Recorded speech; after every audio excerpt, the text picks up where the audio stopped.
হিন্দু পুরাণ অনুযায়ী দেবী সতী ছিলেন শিবা এর পত্নী এবং রাজা দক্ষা এর কন্যা। একদিন রাজা দক্ষা একটি বিশাল যজ্ঞের আয়োজন করেন, কিন্তু তিনি ইচ্ছাকৃতভাবে শিবাকে সেই যজ্ঞে আমন্ত্রণ জানাননি, কারণ তিনি শিবকে অপছন্দ করতেন। তবুও কন্যা হিসেবে সতী বাবার যজ্ঞে যেতে চান। সেখানে গিয়ে তিনি দেখলেন সব দেবতা উপস্থিত, কিন্তু তার স্বামী শিবাকে অপমান করা হচ্ছে।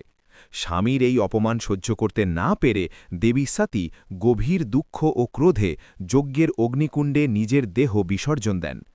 এই খবর শুনে শিবা ভীষণ ক্রুদ্ধ হয়ে সতীর দেহ কাঁধে নিয়ে তাণ্ডব নৃত্য শুরু করেন। তখন বিশ্ব ব্রহ্মাণ্ড ধ্বংসের মুখে পড়ে।